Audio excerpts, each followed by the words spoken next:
آج غازی پورے 10 سال کا ہو چکا تھا۔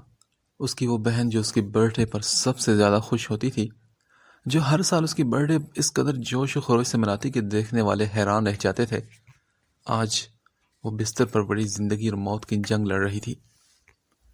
غازی کی سالگرہ کا جشن دیکھنے سے تعلق رکھتا تھا۔ ہر سال کی طرح اس سال بھی اس کی سالگرہ کو لے کر میرب نے بہت سی پلاننگ کی تھی، مگر قسمت کو کچھ اور ہی منظور تھا۔ آج غازی اندر ہی اندر گھٹ گھٹ کر مر رہا تھا۔ ہر گزرتے لمحے کے ساتھ اس کی دل کی بے چینی بڑھتی جا رہی تھی اور خوف پر ہر چیز پر غلبہ پا رہا تھا۔ میرب کی حالت کیسی تھی انہیں کچھ معلوم نہیں تھا۔ ڈاکٹرز بھی کوئی تسلی بخش جواب نہیں دے رہے تھے۔ اس کی حالت کبھی بگڑ جاتی تو کبھی سنبھل جاتی۔ بطول حیدر پر بھی ایک بار پھر سے پاگل پن کی کیفیت طاری ہو چکی تھی، اس لیے انہیں نیند کا انجیکشن دے کر سلا دیا گیا تھا۔ ہمیں جہانگیر نہ جانے کہاں تھے اور سمینہ جہانگیر بھی گم سم سی ICU کے باہر بیٹھی تھی۔ غازی نے تو آج سے پہلے کبھی خود کو اتنا اکیلا محسوس نہیں کیا تھا۔ ہاسپٹل میں موجود ہر شخص اسے خوف میں مبتلا کر رہا تھا۔ اسے ایسا محسوس ہو رہا تھا کہ جیسے یہ دنیا اور اس کے ظالم لوگ اسے ختم کر دیں گے۔ وہ کسی بلی کے معصوم بچے کی طرح ڈرا سہما ایک کونے میں بیٹھا تھا۔ اس کی گہری سیاہ آنکھوں میں آج بہت خوف تھا، اور اندر ICU کے بستر پر میرب نیم آنکھیں کھولے پڑی تھی۔ کمرے کے خاموش ماحول میں ECG مشین کی مخصوص آواز وقفے وقفے سے سنائی دے رہی تھی۔ اس کی سانسیں بھی مدھم تھی اور اس کی آنکھیں چھت پر ٹکی تھی۔ آنسو کے میٹھے میٹھے نشان چہرے پر موجود تھے، البتہ اس وقت اس کی آنکھیں خشک تھی۔ اچانک سے اس کے کانوں میں ایک بددم سی آواز آئی، بہت میٹھی اور پرسکون سی آواز۔ موت یا زندگی؟ کوئی اس سے پوچھ رہا تھا، مگر وہ کون تھا وہ دیکھ نہیں پا رہی تھی۔ موت؟ اتنی آسان ہے موت؟ ہاں، کیا تمہیں ڈر نہیں لگتا موت سے؟ نہیں، میرب نے آہستگی سے جواب دیا۔ تو پھر سوال ہوا، لیکن کیوں؟ میرب نے کہا کہ بھلا اللہ سے ملاقات کرنے میں کس کو ڈر لگتا ہے؟ اچھا، جانتے بھی ہو کہ موت کتنی تکلیف دہ ہوتی ہے؟ ہاں، جانتی ہوں میں۔ تو پھر بھی تم موت کی خواہش کر رہی ہو؟ اس سوال پر میرب نے پھر سے لمبا سانس لیا اور بولی، ہاں، موت کی تکلیف اس تکلیف سے زیادہ نہیں جو اس وقت میں برداشت کر رہی ہوں۔ میں مرنا چاہتی ہوں تاکہ میں اللہ کو بتا سکوں کہ اس کے بندے کتنے ظالم ہیں۔ اس کی خشک آنکھیں ایک بار پھر سے بہنا شروع ہو گئی تھی۔ یہ دنیا بہت ظالم ہے، مجھے یہاں نہیں رہنا، مجھے اب جنت میں داخل ہونا ہے۔ اچھا، اتنی پر یقین کیسے ہو تم کہ تم جنت میں ہی جاؤ گی؟ اس سوال پر میرب آہستگی سے مسکرائی اور بولی، اتنی تکلیف برداشت کرنے کے بعد بھی جنت نہ ملی تو پھر میرے ساتھ تو یہ زیادتی ہوگی۔ تو میرب تمہاری نظر میں موت پھر کیا ہے؟ موت تو موت کی موت ہے، ایک ایسی دنیا میں داخل ہونے کا دروازہ ہے جہاں موت کا نام و نشان تک نہیں، جہاں ابد ہے، ازل نہیں، آغاز ہے مگر اختتام نہیں، جہاں ظلم و زیادتی کا کوئی وجود نہیں۔ تو پھر بھی تم موت کو چن رہی ہو؟ یہ سوال ہوا تو وہ بولی، ہاں۔ کیا تمہیں دنیا کی یاد نہیں آئے گی؟ کیا تمہیں ماں باپ کی یاد نہیں آئے گی؟ ماں باپ کے نام پر میرب کا دل لرز اٹھا اور وہ بولی، ہاں، یاد تو آئے گی۔ اس کے آنسوں میں شدت آ گئی تھی۔ ایک اور سوال ہوا، اور تمہارا بھائی غازی، اس کے بارے میں نہیں سوچا؟ ہاں، میں نے سوچا ہے، میں نے سب کے بارے میں سوچا ہے۔ اچھا، تو کیا پھر بھی زندہ رہنے کے لیے تمہارے پاس کوئی وجہ نہیں؟ اس سوال کے جواب میں بھی اس نے انکار میں سر ہلایا اور بولی، نہیں، کوئی وجہ نہیں۔ زندہ رہنے کے لیے صرف ایک چیز ضروری ہے اور وہ ہے روح، مگر میری روح تو بری طرح زخمی ہے، وہ درد سے بلبلا رہی ہے۔ میری روح کے اس درد کو ختم کر دو، مجھے اس جسم کی قید سے آزاد کر دو۔ تو کیا یہ تمہارا آخری فیصلہ ہے؟ ایک اور سوال ہوا تو وہ بولی، ہاں، یہ میرا آخری فیصلہ ہے۔ اور پھر میرب نے ایک لمبی سانس فضا میں خارج کی۔ اس کے ہونٹ مسکراہٹ میں ڈھلے اور اس کے جسم نے ایک جھٹکا کھایا اور اس کی نیم و آنکھیں ہلکی سی کھلی آنکھیں بند ہو گئی. روح اور جسم کا تعلق ٹوٹ گیا. ECG مشین پر اس کی سانسوں کی جڑی ڈور کو ظاہر کرتی سمندری لہریں ایک سیدھی لکیر میں تبدیل ہو گئی اور میر فاروق حیدر ہمیشہ کے لیے پرسکون ہوگی. اس دنیا کی بے چینیوں اور تکلیفوں سے آزاد اس کی زندگی کی کہانی اپنے اختتام کو پہنچ چکی تھی. باہر بینچ پر بیٹھے غازی کو اپنا آپ سناٹوں کی زد میں آتا محسوس ہوا. وہ بچہ تھا، اس احساس کو سمجھ نہیں سکتا تھا، پر اس کا دل اس گھبراہٹ کو محسوس کر رہا تھا. اسے محسوس ہوا جیسے کوئی اس کے جسم کا آدھا حصہ اتار کر لے گیا ہو. وہ فوراً ہڑبڑا کر کھڑا ہوا. ساتھ بیٹھی سمینہ جہانگیر کو دیکھا جو ساری رات جاگنے کی وجہ سے اب سو چکی تھی. وہ ICU کے دروازے کی طرف بھاگا. وہاں کوئی بھی موجود نہیں تھا. اس نے دروازے پر ہاتھ رکھ کر اسے کھولا تو وہ فوراً کھل گیا.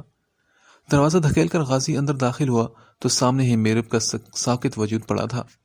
وہ چھوٹے چھوٹے قدم اٹھاتا اس کے بستر کے پاس آیا اور اسے پکارا، اپیا ابھی آپ اٹھ جائیں نا، میں آپ کو بہت مس کر رہا ہوں. اور دیکھیں مجھے کتنا ڈر لگ رہا ہے. نہ ماں میرے پاس ہے نہ ڈیڈ. میں بہت اکیلا ہو چکا ہوں اپیا. آپ کو یاد ہے نا کہ آج میری برتھ ڈے ہے، مگر مجھے کسی نے وش نہیں کیا. ذائشہ نے بھی نہیں، پر اس نے کل میرے لیے کارڈ بنایا تھا. میں گھر جا کر آپ کو دکھاؤں گا. آپ اٹھ تو جائیں. وہ اس کے ہاتھ کی سرنج پر انگلی پھیرتا بنا ایک پل کا وقفہ لیے بولتا جا رہا تھا. نہ جانے کتنا وقت گزرا تھا جب دروازہ کھلا اور ایک نرس کمرے میں داخل ہوئی. ارے بیٹا، آپ یہاں کیا کر رہے ہو؟ چلو باہر. نرس نے دوائیوں کو ٹرے سائڈ ٹیبل پر رکھی اور میرب کی طرف مڑی، پر اچانک سے اس کی آنکھوں میں حیرت ابھری. اس نے جلدی سے میرب کی نبض چیک کی اور پھر مشین ہر طرف سے تسلی کر کے وہ باہر کی طرف بھاگی تھی اور غازی آنکھوں میں حیرت لیے یہ سب دیکھ رہا تھا. چند منٹ بعد ہی ڈاکٹر کمرے میں آیا. اس کے پیچھے وہی نرس تھی. ڈاکٹر نے اس کے دل کی دھڑکن چیک کی، پھر نبض کو چیک کیا. کبھی اس کی آنکھیں کھول کر دیکھ رہا تھا تو کبھی اس کے سینے پر دباؤ ڈال رہا تھا. سسٹر، بچے کو باہر لے کر جائیں. اس نے ذرا غصے سے کہا تو نرس نے غازی کا ہاتھ پکڑا اور اسے باہر لے کر جانے لگی، مگر وہ فوراً بول اٹھا، نہیں، مجھے نہیں جانا باہر. مجھے اپنی اپیا کے پاس رکنا ہے. چھوڑو مجھے. وہ خود کو چھڑا رہا تھا، چلانا شروع ہو چکا تھا، مگر نرس اسے کھینچتی ہوئی باہر لے آئی تھی. سمینہ جہانگیر فوراً سے اس کے پاس آئی. غازی، کہاں چلے گئے تھے تم بیٹا؟ میں کب سے ڈھونڈ رہی تھی. میڈم، آپ اسے سنبھالے، یہ اندر ICU میں تھا. تبھی ڈاکٹر اندر سے نکل کر باہر آیا اور ایک افسوس بھری نگاہ غازی پر ڈال کر وہ سمینہ جہانگیر کے پاس آ کر بولا، I'm sorry ma'am, she is no more. Doctor پیشہ ورانہ انداز میں کہہ کر آگے بڑھ گیا، جبکہ سمینہ جہانگیر نے اچانک سے دیوار کو تھام لیا تھا. پاؤں کے نیچے سے زمین نکلنے کا احساس کیسا ہوتا ہے، آج وہ اس سے آگاہ ہو گئی تھی. نرس نے آگے بڑھ کر انہیں تھاما تو وہ رونا شروع ہو چکی تھی. غازی نے وحشت زدہ ہو کر ان کی طرف دیکھا اور اندر کی جانب بھاگنے لگا، جب نرس نے فوراً اسے بازو سے پکڑ کر واپس کھینچا.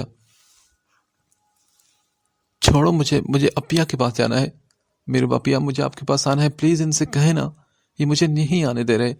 یہ سب بہت برے ہیں. مجھے آپ کے پاس آنا ہے. موم، ڈیڈ. وہ پوری شدت سے چلاتے ہوئے کہہ رہا تھا. خود کو نرس سے چھڑانے کی بھی وہ پوری کوشش کر رہا تھا. وہ رو رہا تھا، بلبلا رہا تھا، تڑپ رہا تھا. تبھی سمینہ جہانگیر آگے بڑھی اور اسے گلے سے لگا لیا. حوصلہ کرو میرے بچے، حوصلہ کرو. سمینہ جہانگیر غازی کو ساتھ لگائے اسے خاموش کروانے کی کوشش کر رہی تھی. تبھی ICU کا دروازہ کھلا اور 2 وارڈ بوائے اسٹریچر کھینچتے ہوئے باہر آئے. میرب کا سفید چادر سے ڈھکا وجود جب غازی کی آنکھوں سے گزرا تو وہ تو خاموش ہو گیا ایک دم سے. وہ دھندلی آنکھوں سے اسٹریچر کو دور جاتے دیکھ رہا تھا. اس کے آنسو ایک دم سے آنکھوں سے بہنا بند ہو گئے. سمینہ جہانگیر نے اس کی انگلی کو تھاما اور اسے بطول حیدر کے کمرے میں لے آئی جو ابھی تک نیند میں تھی. انہوں نے غازی کو کمرے میں بٹھایا اور ایک نرس کو اس کا خیال رکھنے کا کہہ کر باہر آ گئی. انہیں اب ہاسپٹل کے تمام معاملات دیکھنے تھے. سب سے پہلے انہوں نے ریسیپشن پر جا کر اپنے ڈرائیور کو بلایا اور پھر حامد جہانگیر کو ڈھونڈتے ہوئے باہر آئی. وہ باہر لان کے بینچ پر انہیں بیٹھے دکھائی دیے. انہوں نے پیچھے سے آ کر ان کے کندھے پر ہاتھ رکھ کر انہیں پکارا، حامد. حامد جہانگیر پیچھے کی طرف مڑے، مگر سمینہ جہانگیر کی حالت دیکھ کر انہیں کچھ غلط ہونے کا احساس شدت سے ہوا تھا. وہ ایک جھٹکے سے اٹھے. حامد، میرب. کیا ہوا میرب کو؟ سمینہ جہانگیر تو میرب کا نام لیتے ہوئے پھوٹ پھوٹ کر رو پڑی اور حامد جہانگیر کا چہرہ تو لٹھے کی طرح سفید ہو گیا تھا. انہوں نے چند قدم پیچھے کی جانب لیے اور پھر وہ اندر کی طرف بھاگ اٹھے۔ اندر حامد جہانگیر ڈاکٹرز پر چلا رہے تھے۔ سمینہ جہانگیر خاموشی سے آنسو بہاتی بطول حیدر کے کمرے میں چلی گئی۔ غازی سفید فرش پر نظر ٹکائے خاموش سے بیٹھا تھا۔ وہ اس کے پاس آ کر بیٹھ گئی تو وہ پوچھنے لگا، آنٹی میری اپیا کو کیا ہوا ہے؟ کچھ نہیں بیٹا، آپ کی اپیا اللہ تعالیٰ کے پاس چلی گئی ہیں۔ لیکن کیوں؟ وہ مجھے چھوڑ کر کیوں چلی گئی؟ بیٹا آپ کو پتہ ہے نا کہ وہ بہت اچھی تھی اور اللہ اچھے لوگوں کو پسند کرتا ہے، اس لیے اللہ نے انہیں اپنے پاس بلا لیا۔ سمینہ جہانگیر نے یہ بات کرتے اسے فوراً اپنے گلے لگا لیا۔ وہ رو پڑا اور اس قدر شدت سے رویا کہ اس کا جسم جھٹکے کھانے لگا۔ سمینہ جہانگیر کی نم آنکھیں بطول حیدر کے وجود پر ٹکی تھی۔ وہ سوچ رہی تھی کہ وہ کیسے بتائیں گے انہیں میرے کو موت کے بارے میں، کیسے کہیں گے کہ تمہاری 20 سالہ جوان بیٹی اب اس دنیا میں نہیں رہی۔ وہ تو پہلے ہی ہمت ہار چکی تھی اور اب یہ خبر سن کر شاید وہ ٹوٹ کر ٹکڑے ٹکڑے ہو جائیں گی۔ تقریباً آدھے گھنٹے بعد حامد جہانگیر کمرے میں داخل ہوئے۔ غازی تب سے رو رہا تھا، ایک پل کے لیے بھی اس کی آنکھیں خشک نہیں ہوئی تھی، اور غازی کی یہ حالت دیکھ کر حامد جہانگیر کے دل پر ہاتھ پڑا تھا۔ انہوں نے اسے اپنے پاس بلایا تو وہ فوراً ان کے پاس چلا آیا۔ غازی بیٹے، آپ کی بابا بیمار ہے اور آپ اپنے گھر کے واحد مرد ہو۔ اب آپ کو ہمت سے کام لینا ہے، اپنی ماں کو سنبھالنا ہے۔ آپ خود رو گے تو انہیں کون چپ کروائے گا؟ ابھی کچھ دیر میں انہیں ہوش آ جائے گا تو آپ اپنی ماں کا خیال رکھو گے نا؟ حامد جہانگیر کے پوچھنے پر غازی نے فوراً ہاں میں سر ہلایا تھا۔ بطول بھابھی کو ہوش میں آ جائے تو پھر گھر چلتے ہیں۔ ہاں صحیح۔ فاروق بھائی کی طبیعت کیسی ہے اب؟ کچھ کہہ نہیں سکتا، ڈاکٹر یہی کہہ رہے ہیں کہ اس کے ہوش میں آنے کی کوئی امید نہیں۔ اس کے سر کی چوٹ بہت زیادہ شدید ہے اور وہ شاید کوما میں چلا جائے۔ حامد جہانگیر یہ کہہ کر باہر چلے گئے۔ بطول حیدر اب آہستہ آہستہ ہوش کی دنیا میں قدم رکھ رہی تھی، اور سمینہ جہانگیر کو تو اپنی جان سولی پر لٹکتی محسوس ہوئی۔ اس لیے انہوں نے ایک نرس کو بلایا اور اسے بطول حیدر کو یہ سب بتانے کے لیے کہا۔ کچھ ہی دیر میں وہ مکمل ہوش میں آ چکی تھی، پر ان کی سرخ آنکھوں کی تپش نے سمینہ جہانگیر کی روح فنا کر دی تھی۔ وہ دوپٹے سے آنسو پہنچتی باہر آ گئی۔ وہ ایک بار پھر بطول حیدر کو اس کیفیت کا شکار ہوتے نہیں دیکھ سکتی تھی۔ وہ باہر بے چینی سے ٹہلتی رہی جب اچانک نرس باہر آئی۔ کیا ہوا سسٹر، سب ٹھیک ہے نا؟ دیکھیں میڈم، مجھے تو بہت ہمدردی محسوس ہو رہی ہے میم بطول سے۔ کیوں، ہوا کیا ہے؟ دیکھیں جب میں نے انہیں ان کی بیٹی کی موت کے بارے میں بتایا تو وہ مسکرانے لگی، اور پھر آپ جانتے ہی انہوں نے کیا کہا؟ انہوں نے دعا کی طرح ہاتھ بلند کیے اور کہنے لگی، یا اللہ تیرا شکر کہ تو نے میرے بیٹی کی تکلیف کو آسان کر دیا۔ میڈم مجھے تو میم بطول کی حالت ٹھیک نہیں لگ رہی، شاید انہیں اس خبر کا گہرا صدمہ لگا ہے۔ نرس یہ کہہ کر آگے بڑھ گئی تو سمینہ جہانگیر کمرے میں واپس آئی۔ بطول حیدر غازی کو گلے سے لگائے اس کی پیٹھ سہلا رہی تھی اور مسلسل منہ میں کچھ بڑبڑا رہی تھی۔ بطول اٹھو، ہمیں گھر جانا ہے۔ ہاں میری میرب کے پاس جانا ہے نا؟ وہ مسکراتے ہوئے کہنے لگی، اور ان کے چہرے پر ایسی مسکراہٹ تھی جیسے پکنک پر جاتے ہوئے کسی بچے کے چہرے پر ہوتی ہے۔ ہاں بالکل، چلو اٹھو، میرب سے ملنے چلتے ہیں۔ انہوں نے سہارا دے کر انہیں اٹھایا اور باہر کی طرف بڑھ گئی تھی۔ ایک منٹ سمینہ آنٹی، میں ابھی آیا۔ غازی یہ کہتے ہوئے ICU کی طرف بھاگا تھا۔ پیچھے سمینہ جہانگیر اسے پکارتی رہ گئی، پر وہ ان کی پکار کو نظر انداز کر گیا۔ ICU کے پاس موجود کوریڈور میں آ کر اس نے کسی چیز کی تلاش میں نظریں ادھر ادھر گھمائی۔ جلدی اسے اپنی مطلوبہ چیزیں کونے میں پڑی مل گئی تھی۔ اس نے جھک کر عرش کا وہ خط اٹھایا اور اسے فولڈ کر کے اپنی پاکٹ میں ڈالا اور باہر کی جانب بھاگا، جہاں بطول حیدر اور سمینہ جہانگیر اس کا ویٹ کر رہی تھی۔ وقت کا کام گزرنا ہے اور وہ گزرتا چلا جاتا ہے، سمندر کی لہروں کی طرح، آسمان پر اڑتے بادلوں کی طرح۔ کسی کی خوشی یا غم کی پرواہ کیے بغیر وہ بس بہتا چلا جاتا ہے۔ اس کے تیز بہاؤ میں کون جی رہا ہے اور کون مر رہا ہے وہ کوئی پرواہ نہیں کرتا، کیونکہ اگر وقت پرواہ کرنے لگ جائے تو اور کیا چاہیے؟ کیا وقت واقعی مرہم ہوتا ہے؟ کیا وہ واقعی پرانے زخموں کو بھر دیتا ہے؟ نہیں، کیونکہ کچھ زخم ایسے ہوتے ہیں جنہیں جتنی مرتبہ کھرے دو وہ پہلے سے زیادہ تکلیف دیتے ہیں۔ وقت ان کے لیے مرہم نہیں بنتا، بلکہ وقت مرہم بنتا ہی نہیں۔ چاہے 10 سال گزر جائیں یا 20 سال، یادوں کا دکھ ویسے ہی تازہ رہتا ہے۔ ہر بار سوچنے پر تکلیف پہلے سے بڑھ کر ہوتی ہے، اور بالکل ایسا ہی دیان غازی کے ساتھ ہوا تھا۔ وقت اس کے لیے مرہم نہیں بنا تھا، بلکہ ناسور بن گیا تھا۔ ہر گزرتے دن کے ساتھ اس کی تکلیف بڑھتی جا رہی تھی۔ جو وہ بڑا ہو رہا تھا، اس واقعے کے اثرات اس پر ظاہر ہو رہے تھے۔ میرب کی موت کے چند ایک دنوں بعد ہی جو خیال اس نے اپنے دماغ میں بنایا ہوا تھا کہ وہ مضبوط ہے، وہ خیال مٹنا شروع ہو گیا۔ وہ راتوں کو ڈرتا تھا، اس نے اپنے دوستوں سے ملنا بند کر دیا تھا۔ آئے دن وہ تیز بخار میں پھنک رہا ہوتا، کبھی کبھی تو کئی دنوں تک اس کا بخار اترتا ہی نہیں تھا۔ دن بدن وہ کمزور ہوتا جا رہا تھا۔ ایسے میں بطول حیدر اپنا غم بھلائے پوری طرح اس کی طرف مڑ چکی تھی۔ حامد جہانگیر اور سمینہ جہانگیر چاہتے تھے کہ ان کے ساتھ آ کر ان کے گھر رہیں، پر بطول حیدر کسی قیمت پر اپنا گھر چھوڑنے کے لیے تیار نہ تھی۔ اسی لیے مجبوراً حامد جہانگیر اور سمینہ جہانگیر اپنا گھر چھوڑ کر ان کے پاس آ گئے تھے۔ جیسے ہی غازی نے ہوش کی دنیا میں قدم رکھا تو وہ بے انتہا سنجیدہ ہو گیا تھا۔ اسے سب کچھ سمجھ میں آ گیا تھا۔ وہ سب جان گیا تھا کہ اس کی بہن کے ساتھ کیا ہوا تھا، اسے کس چیز کی سزا دی گئی تھی، اس کے خاندان کو کیوں تباہ کیا گیا تھا، اور سب سے بڑھ کر کہ یہ سب کس نے کیا تھا۔ ہر چیز اس کے دماغ میں پنجے گاڑ گئی تھی۔ اب وہ بچپن والا غازی نہیں تھا۔ ارش جہانگیر سے اسے بے پناہ نفرت محسوس ہوتی تھی، اور اس کا بس نہیں چلتا تھا کہ اسے دنیا کے کسی بھی کونے سے ڈھونڈ لائے اور اس کے ٹکڑے ٹکڑے کر ڈالے۔ ارش کے آخری الفاظ کہ جب اس نے کہا تھا "I'll miss you غازی، تم واحد انسان ہو جس نے کبھی مجھ سے نفرت نہیں کی"، ارش کے یہ الفاظ اس کے ذہن میں ہتھوڑے بن کر برستے تھے۔ وہ آخری ملاقات اس کے لیے کوئی ڈراؤنا خواب جیسے تھی۔ وہ اس سے مل کر اسے بتانا چاہتا تھا کہ غازی وہ واحد انسان ہے جس نے اس سے بے پناہ نفرت کی ہے، اس قدر نفرت کہ اسے مار کر قتل کا الزام اپنے سر لینے کے لیے بھی تیار تھا۔ وہ پھانسی کے پھندے پر چڑھنے کے لیے بھی تیار تھا۔ ارش کا وہ خط اس نے آج تک سنبھال کر رکھا تھا۔ وہ روز رات کو سونے سے پہلے اسے پڑھتا تھا اور خود سے وعدہ کرتا تھا کہ اگر کبھی زندگی نے اسے موقع دیا تو وہ ارش جہانگیر سے ساری چیزوں کا بدلہ ضرور لے گا۔ وہ 16 سال کی عمر میں ہی انسومنیا کے مریض بن چکا تھا۔ نیند اس کی غائب ہو چکی تھی۔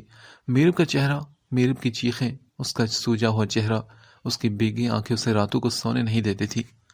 وہ بکھرا ہوا کمرہ اور بستر پر ہوش و حواس سے بیگانہ میرب کا وجود اسے راتوں کو بے چین کیے رکھتا تھا۔ نیند کی گولیوں کی بدولت ہی وہ سونے کے قابل ہو پاتا تھا، لیکن ہفتے میں ایک دفعہ ایسا ضرور ہوتا تھا کہ جب وہ چیختے ہوئے اٹھ بیٹھتا اور جیسے جیسے اس کی عمر بڑھتی جا رہی تھی وہ مزید اس بیماری کا شکار ہوتا جا رہا تھا۔ ایک لمبے عرصے سے نیند کی گولیوں کا استعمال کرنے کی وجہ سے اب وہ اثر کرنا بھی چھوڑ چکی تھی۔ اسے اب ڈپریشن ہونا شروع ہوگی۔ وہ سارا دن خاموش بیٹھے گزار دیتا۔ وہ کئی دنوں تک گھر سے نہ نکلتا، کسی سے بات تک نہ کرتا۔ ٹین ایج نوجوانوں کے لیے گولڈن پیریڈ ہوتا ہے، پر دیان غازی کے لیے بس ایک ڈراؤنا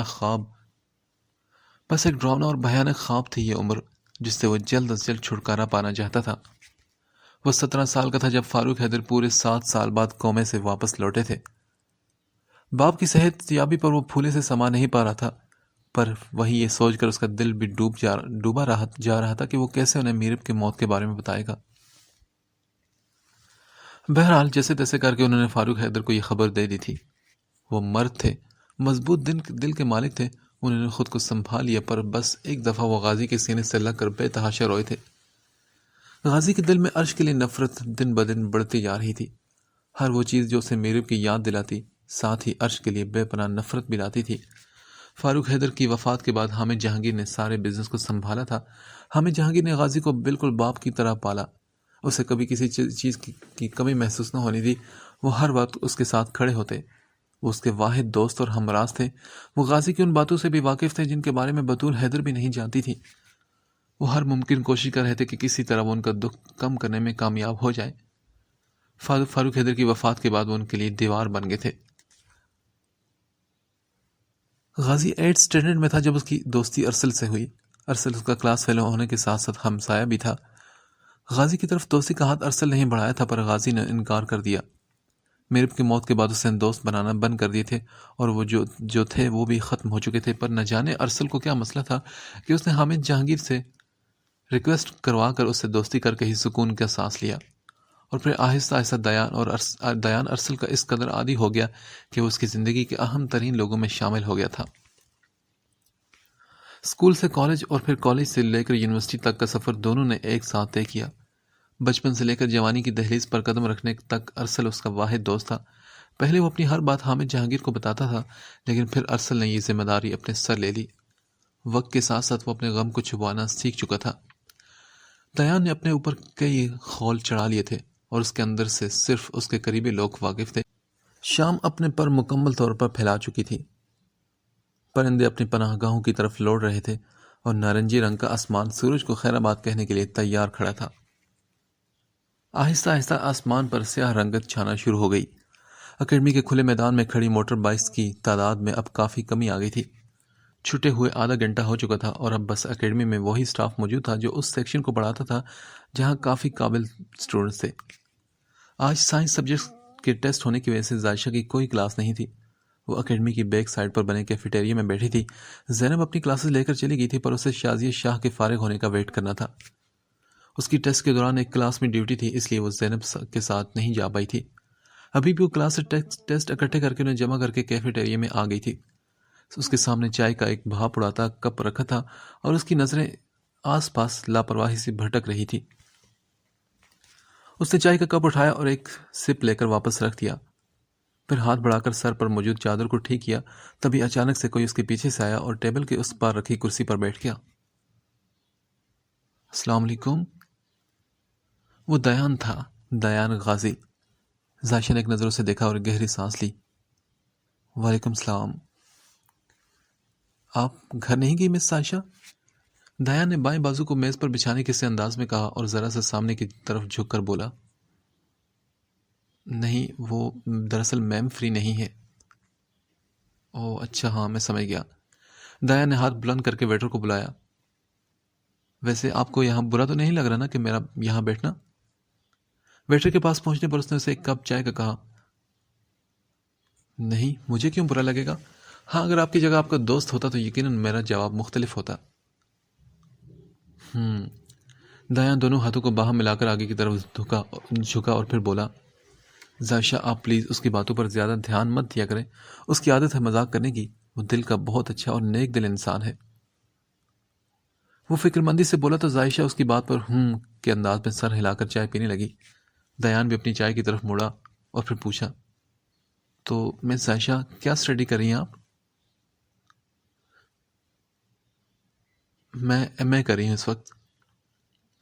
گڈ، اور سبجیکٹس کیا ہیں آپ کے؟ اس کے سوال پر ذائشہ نے آنکھوں میں ذرا سی حیرت لی، اس کی طرف دیکھا اور پھر جب بولی تو اس کی آواز میں بہت سرد پن تھا۔ آئی ایم سوری، مگر میں اپنے متعلق کوئی بھی معلومات غیروں کو نہیں دیتی۔ سنجیدگی سے کہہ کر اس اپنا چہرہ موڑ لیا اور دوسری طرف دیکھنے لگی۔ دیان نے اس کے سرد رویے کو واضح طور پر محسوس کیا تھا۔ آئی ایم سوری، اگر آپ یہاں بیٹھے کیوں ہیں؟ پہلے تو مجھے یہ بتائیں۔ دیان کی بات مکمل ہونے سے پہلے اس نے چہرہ موڑا اور سنجیدگی سے پوچھا، جی کیا کہہ رہی ہیں آپ؟ دیان نے کچھ الجھ کر پوچھا تو وہ بولی، میں یہی کہہ رہی ہوں کہ مجھے نہیں لگتا کہ ہمارے درمیان کبھی اتنے دوستانہ تعلقات رہے ہیں کہ آپ یوں مجھ سے بات کریں۔ اس وقت یہاں بہت سے ٹیبل خالی پڑے ہیں، بلکہ پورا کیفے خالی ہے، آپ کسی بھی ٹیبل پر جا کر بیٹھ سکتے تھے، پھر آپ یہیں کیوں آئے؟ اس کے سوال پر ایک پل کے لیے دیان بھی گڑبڑا گیا، لیکن پھر سنبھل کر بولا، مجھے آپ سے کچھ ضروری بات کرنی تھی۔ ٹھیک ہے، میں اسی چیز کے انتظار میں ہوں کہ کب آپ اپنی ضروری بات پہ آئیں گے۔ دیان کو اندازہ ہو چکا تھا کہ اس کا یوں بات کرنا ذائشہ کو اچھا نہیں لگا، پر وہ یوں بھگو کر مارتی ہے، اس بات کا اندازہ اسے اب ہو رہا تھا۔ آپ کافی بولڈ ہیں مس ذائشہ، اتنی باتیں سناتی ہیں آپ۔ دیان کے منہ سے یہ الفاظ سن کر ایک پل کے لیے ذائشہ کی آنکھوں میں حیرت ابھری، لیکن وہ اپنے تاثرات نارمل کرتے ہوئے بولی، آپ کا شکریہ، اور کچھ کہنا ہے میرے بارے میں؟ نہیں، میرا مطلب وہ نہیں تھا، آپ نے شاید میری بات کا غلط مطلب لے لیا۔ ذائشہ سے بات کرتے نہ جانے کہ اسے اپنے پسینے چھوٹتے محسوس ہو رہے تھے۔ دیکھیے مسٹر دیان، آپ کے کسی مطلب سے مجھے کوئی مطلب نہیں، آپ پلیز اپنے کام کی بات پر آئیں۔ وہ ابھی بھی سنجیدہ سے انداز میں بولی، کام کی بات؟ کون سے کام کی بات؟ بلکہ وہ تو کوئی کام کی بات کرنے آیا ہی نہیں تھا، وہ تو بس عائشہ سے تھوڑی دیر بات کرنا چاہ رہا تھا، پر اس کے رد عمل نے اسے گڑبڑانے پر مجبور کر دیا تھا۔ عائشہ نے تنگ آ کر نظریں گھمائی اور چائے کا آخری گھونٹ لے کر کھڑی ہو گئی۔ مجھے نہیں لگتا کہ آپ کی ضروری بات اتنی ضروری ہے کہ میں مزید یہاں آپ کے ساتھ بیٹھوں۔ وہ اپنی بات کہہ کر وہاں سے چلی گئی، پر دیان غازی پر آج ایک بات واضح ہو گئی تھی کہ عائشہ مراد اگر گہری گفتگو کرنے میں ماہر تھی تو وہ مخمل کے کپڑے میں لپیٹ کر مارنے کا ہنر بھی بخوبی جانتی تھی۔ اور ہیرو، کیا بات ہوئی تیری؟ عائشہ کے جانے کے بعد ارسل دھڑام سے سامنے کرسی پر بیٹھا اور ٹیبل بجانے لگا۔ کوئی نہیں، تو بھی آ گیا یہاں پر؟ ہاں بالکل، کیوں مجھے آنا منع ہے کیا؟ ارسل نے یہ کہتے ہوئے کہا اور پھر ساتھ ہی ویٹر کو ایک کپ چائے لانے کا اشارہ کیا۔ یار تو ایک نمبر کا 2 نمبر انسان ہے، دیان نے تیکھی نظروں سے دیکھتے ہوئے کہا تو ارسل نے ایک زوردار کہکا لگایا۔ دیان، یہ کیا ہوتا ہے 1 نمبر کا 2 نمبر؟ اس کی بات پر دیان کے ہونٹوں پر بھی ہلکی سی مسکراہٹ آ گئی تھی۔ اچھا چھوڑنا، یہ بتا کہ کیا بات ہوئی تیری اس سے؟ اب کی بار ارسل سنجیدگی سے بولا۔ یہی تو مسئلہ ہے میرے بھائی کہ بات ہی نہیں ہوئی میری اس سے کوئی بھی۔ کیا مطلب؟ اتنی دیر بیٹھے رہے اور کوئی بات نہیں ہوئی؟ یار اسے میرا بیٹھنا یہاں پر بیٹھنا پسند ہی نہیں آیا اور نہ ہی مجھ سے بات کرنا۔ اس بات کا تو مجھے اندازہ تھا، وہ تو کافی سیریس اور ریزرو سی لڑکی ہے۔ یہ تو ہے۔ تو پھر اب کیا کرو گے تم؟ میں اب عائشہ سے نہیں بلکہ اس کی امی سے بات کروں گا۔ وہ کچھ سوچتے ہوئے بولا تو ارسل ایک دم خوش ہو کر آگے ہو کر بولا۔ کیا مطلب؟ کیا سوچا ہے تو نے؟ بتا دوں گا بھائی، اتنی جلدی بھی کیا ہے؟ یار نہیں نہ دیان، تو ہمیشہ ایسے ہی کرتا ہے، بات شروع کر کے پھر ادھوری چھوڑ دیتا ہے۔ تجھے پتا ہے نا کہ مجھے اس سسپینس نام کے کیڑے سے سخت نفرت ہے یار۔ ارسل تنگ آ کر بولا اور دیان مسلسل مسکرانے لگا۔ رات کا گہرا اندھیرا ہر طرف چھا چکا تھا، ہر کوئی اپنی اپنی پناہ گاہوں میں چھپ چکا تھا، اور ایسے میں اس پوش علاقے میں بنے بنگلے کا جائزہ لیا جائے تو رات کا وقت ہونے کے باوجود وہ روشنیوں میں نہایا ہوا تھا۔ وسیع لان اور اس کے وسط میں موجود سفید ماربل کا فوارہ آج بھی ویسا ہی تھا۔ لان کی طرف بنی سیڑھیوں سے اندر کی طرف قدم رکھے تو سامنے شیشے کا ایک دیوار گیر دروازہ تھا۔ اس دروازے کے اس پار لاؤنج تھا جہاں خوبصورت صوفوں پر فاروق حیدر بطول حیدر کے ساتھ گفتگو میں مصروف تھے۔ ٹی وی مدھم آواز میں چل رہا تھا۔ ان کے بائیں طرف موجود سیڑھیوں سے اوپر جائیں تو دائیں طرف سے بنے کمرے کا دروازہ بند تھا۔ کمرے کے اندر جھانکے تو کوئی وجود ٹیبل پر جھکا ہوا دھڑا دھڑ کچھ لکھ رہا تھا۔ براؤن لکڑی کا فرش اور چھت پر خوبصورت سیلنگ، ایک دیوار پر گرے کلر تھا اور باقی تینوں دیواروں پر آف وائٹ پینٹ کیا گیا تھا۔ جہازی سائز بیڈ گرے دیوار کے آگے رکھا تھا اور ساتھ ہی 2 سائڈ ٹیبل تھے۔ بیڈ کے بالکل سامنے کی دیوار پر 50 انچ کی ایل ای ڈی لگی تھی اور ایل ای ڈی کے گرد لکڑی کی خوبصورت تراش خراش کی گئی تھی جس میں کئی ایوارڈز اور ایسے ڈیکوریشن پیسز رکھے تھے جو اپنی قیمت کا منہ بولتا ثبوت تھے۔ اس کے نیچے ایک ریک بنا تھا جہاں کافی ساری بکس تھی۔ اسی دیوار کے آخر میں ایک دروازہ بنا تھا جو واش روم اور وارڈروب کا تھا۔ دیوار کے ساتھ ہی بائیں جانب سٹڈی ٹیبل تھی جس کے ساتھ کتابوں کی الماری بنائی گئی تھی اور سٹڈی ٹیبل پر بند لیپ ٹاپ پڑا تھا اور دیان اپنی ڈائری کھولے کچھ لکھ رہا تھا۔ وہ بہت بدل چکی ہے، بہت زیادہ، لیکن بدل تو میں بھی گیا ہوں۔ میں اسے جاننا چاہتا ہوں کہ وہ کہاں چلی گئی تھی۔ کتنا ڈھونڈا تھا حامد انکل نے انہیں پر وہ ہمیں کہیں نہیں ملے۔ میں چاہتا ہوں کہ وہ مجھ سے سب کچھ شیئر کرے جیسے میں اسے کرنا چاہتا ہوں، پر وہ تو مجھے پہچان ہی نہیں رہی۔ وہ بھول گئی کہ اس کی زندگی میں کوئی غازی بھی تھا، اس کا واحد اور اکلوتا دوست، اور میری بھی تو صرف ایک وہی دوست تھی۔ اس کی آنکھیں بہت ویران ہو چکی ہیں، اب وہ بچپن والی عائشہ نہیں رہی، اس کی آنکھوں کی چمک اب کم ہو چکی ہے۔ مگر میں بھی تو بچپن والا غازی نہیں رہا۔ وقت نے ہم دونوں کو بدل دیا ہے، وقت نے ہمارا بہت نقصان کیا۔ وقت کے اس چکر میں اگر کوئی سب سے زیادہ برباد ہوا ہے تو وہ میں اور عائشہ ہے۔ ہمارے اندر کو مار کر ہمیں جینے پر اکسایا جا رہا ہے۔ میں چاہتا ہوں کہ وہ پہلی جیسی ہو جائے، بے فکر سی، ہر وقت مسکرانے والی، سب کے چہروں پر بھی مسکراہٹ لے کر آنے والی، پر وہ تو اندر سے ویران ہو چکی ہے۔ اس کی آنکھیں، اس کا چہرہ، اسے دیکھ کر مجھے یوں لگتا ہے کہ وہ سب کچھ لٹا بیٹھی ہے، مگر مجھے جاننا ہے اسے، مجھے اس کی سوچوں میں اترنا ہے، مجھے اس کے اندر کے اندھیروں کو ختم کرنا ہے. ہم دونوں کو ایک دوسرے کے اندھیروں کو ختم کرنے کے لیے خود کو روشنی بنانا ہوگا. ڈائری بند کر کے وہ چند لمحے اس کے کور پر بے مقصد انگلی پھیرتا رہا. پھر دراز کھول کر ڈائری اندر رکھی اور اندر موجود چیزوں پر نظر ڈالی. میرب اور اس کی تصویر، عرش کا وہ خط، زاشیہ کا بنایا ہوا برتھ ڈے کارڈ، سب کچھ آج بھی ویسے ہی رکھا تھا.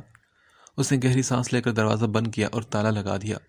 اس کا رخ اب سائڈ ٹیبل کی طرف تھا جہاں اس نے اپنی دوائیاں لے کر کھانی تھی.